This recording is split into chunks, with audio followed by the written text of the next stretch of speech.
Screen पे एक video देख रहे हैं। साउथ अफ्रीका के प्रेसिडेंट ने हाल ही में ये वीडियो रिलीज किया है। अपने देश के नाम उन्होंने संबोधन दिया है। हालांकि इसमें रामाफोसा बहुत थके हुए परेशान से लग रहे हैं और यहाँ इन्होंने पीएम मोदी का भी नाम लिया है। ट्रंप के एक्शन लेने के बाद रामाफोसा ने क्या बयान दिया है जानेंगे। वहीं दूसरी तरफ ट्रंप का कदम कैसे भारी पड़ रहा है। अभी ट्रंप को साल 2023 की तुलना में साल 2025 में बड़ा झटका लगा है कि अपनों ने साथ छोड़ दिया है। एक रिपोर्ट आई जिस रिपोर्ट में सिर्फ 14 देश अमेरिका के साथ खड़े थे, वहीं दूसरी तरफ 85 देश खड़े थे। जानेंगे किस तरीके से डोनाल्ड ट्रंप का एक्शन अमेरिका को खुद ही गिरावट की तरफ ले जा रहा है। जियोपॉलिटिक्स में बहुत कुछ चल रहा है। हमेशा की तरह वर्ल्ड मिरर के इस एपिसोड में जानने को मिलेगा बहुत कुछ। आइए जानते हैं इन खबरों को विस्तार से। आपको याद होगा ये जो G20 हुआ,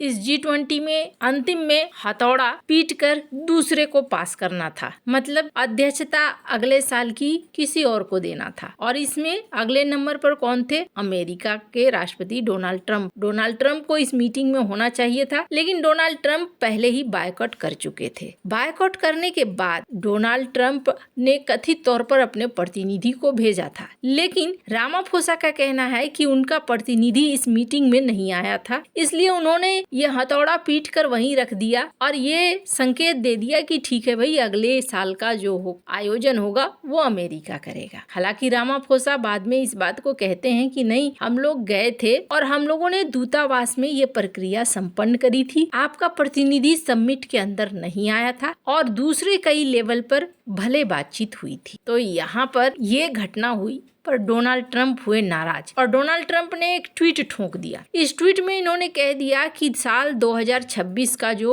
हम G20 का आयोजन करने वाले हैं उसमें हम साउथ अफ्रीका को नहीं बुलाएंगे। अब साउथ अफ्रीका को नहीं बुलाएंगे, इसका कारण इन्होंने दिया कि ये श्वेत नरसंहार करते हैं। इसके अलावा इन्होंने हमारे प्रतिनिधि को सही तरीके से पास भी नहीं किया। ये लंबा चौड़ा बयान डोनाल्ड ट्रंप ने दे दिया। डोनाल्ड ट्रंप के इस बयान के बाद एक वीडियो रिलीज किया है कल ही साउथ अफ्रीका के प्रेसिडेंट ने। चूंकि उन्होंने अपने देश के नाम संबोधन दिया है, कई सारी सब्सिडी भी अमेरिका के द्वारा काटी गई है, इसके बाद यह संबोधन देखने को मिला है। इस वीडियो पर भी बात करेंगे, पर डोनाल्ड ट्रंप का एक्शन किस तरीके से अमेरिका को नीचे की तरफ ले जा रहा है, इसका एक बहुत बड़ा एग्जाम्पल दे। चाइना का एक प्रांत है सिंजियांग प्रांत। सिंजियांग प्रांत वो प्रांत है जहां पर कहा जाता है कि चाइना उइगर मुसलमानों के साथ बड़ी जोर जबरदस्ती से काम करवाता है। ये आर्टिकल देख रहे हैं आप, जिसमें कहा गया कि उइगर मुसलमानों की वजह से चाइना की फैक्ट्री बहुत तेज चलती है। कहने का अर्थ यह है कि उइगर मुसलमान सस्ते में इनसे जबरन श्रम कराया जाता है और इस श्रम की वजह से उनको प्रोडक्ट मिलते हैं सस्ते में और प्रॉफिट मिलता है, ये कहा जाता है।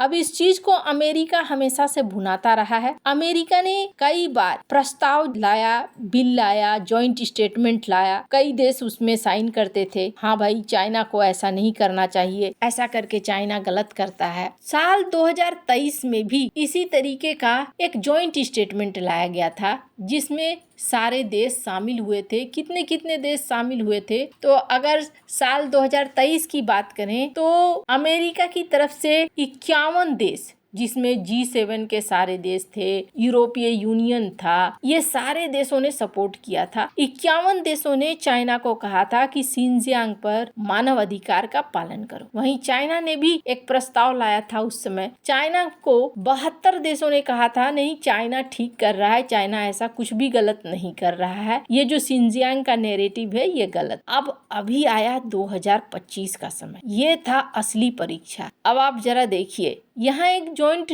स्टेटमेंट जारी किया गया, लेकिन इस जॉइंट स्टेटमेंट में कौन कौन से देश हैं? अमेरिका के अलावे सिर्फ 14 देश हैं। 7 यूरोपियन छोटे देश हैं, अल्बानिया, चेकिया, Estonia, Latvia, Lithuania, North Macedonia, San Marino. इसके अलावे Australia, Japan, Palau, Paraguay, Ukraine और यूके शामिल है। इसका क्या मतलब है? इसका मतलब है यूएस उन देशों को भी नहीं जोड़ पाया जो पारंपरिक रूप से अमेरिका के बहुत नजदीकी सहयोगी माने जाते हैं। यहाँ तक कि 5 आई, जिसमें से 2 कनाडा और न्यूजीलैंड ने साइन नहीं किया। G7 में से 4 कनाडा, फ्रांस, जर्मनी और इटली ने साइन नहीं किया। ये अमेरिका के लिए एक बड़ा संकेत है कि अब उसके दोस्त देश साथ छोड़ते जा रहे हैं। अब जरा चाइना की देखें। चाइना ने भी इस जॉइंट स्टेटमेंट का जवाब जॉइंट स्टेटमेंट से दिया और चाइना के जवाब में 85 प्रभावशाली देश सामने आए जो दुनिया की आधी आबादी है। इन्होंने सारे देशों का नाम दिया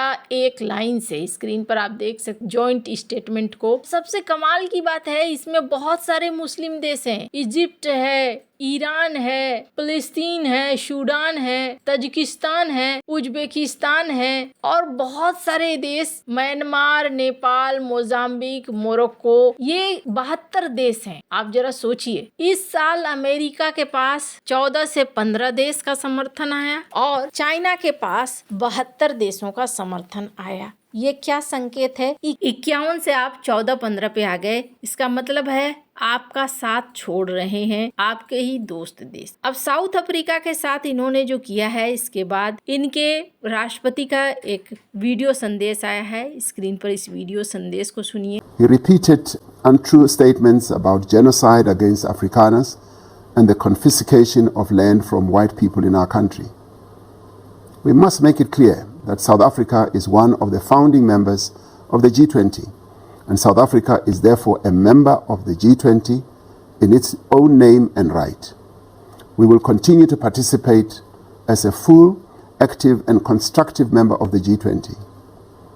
Despite the challenges and misunderstandings that have arisen between South Africa and the United States, South Africa remains a firm and जिसमें इन्होंने पीएम मोदी का भी नाम लिया कि पीएम मोदी समेत दुनिया के सब देशों ने हमें कहा कि हमने बहुत अच्छे तरीके से इस इवेंट को निभाया है। आप हमें इस तरीके से बहिष्कृत नहीं कर सकते हैं। हम फाउंडिंग मेंबर में से एक हैं और हम अपना काम करते रहेंगे। मतलब इन्होंने एक संकेत दिया कि आप हमें बुलाओ या ना बुलाओ, हम G20 के प्रति जो प्रतिबद्धता है वो निभाते रहेंगे। अब ट्रम्प ये करके क्या कर रहे हैं? साउथ अफ्रीका ही नहीं, अफ्रीकी देशों को भी एक संदेश दे रहे हैं और भी देशों को संदेश दे रहे हैं कि आप दूर रहो। अब ये देश क्या करेंगे? या तो चाइना की तरफ झुकेंगे या फिर ब्रिक्स की तरफ झुकेंगे। खुद ब खुद अगर G20 कमजोर होगा तो ब्रिक्स मजबूत होगा। अमेरिका के लिए एक बड़ा झटका है जो अमेरिका खुद से खड़ा कर रहा है। अभी अगर आप देखेंगे नाइजीरिया और अमेरिका के बीच में अच्छा खासा व्यापार हो रहा है, लेकिन ये सारी चीजें देखकर धीरे धीरे अफ्रीकी देश भी दूर होना शुरू हो जाएंगे अमेरिका से। वैसे भारत ने यूरोपीय संघ को शामिल किया था साल 2023 के G20 में, ये सोचकर एक मल्टीपोलर वर्ल्ड बनेगा। लेकिन इस समय डोनाल्ड ट्रंप अगर साउथ अफ्रीका को आने भी देंगे तो ऐसा लगता है शर्त रखेंगे, मेरी शर्त मानो तब तुम्हें एंट्री मिलेगी अमेरिका में जो G20 हो रहा है उसमें। और ये आगे के भविष्य के लिए ठीक नहीं है। आपको क्या लगता है? इन सब मामले में आपकी क्या राय है? कमेंट कर जरूर बताएं। जल्द मिलते हैं अगले वीडियो में नई खबर के साथ।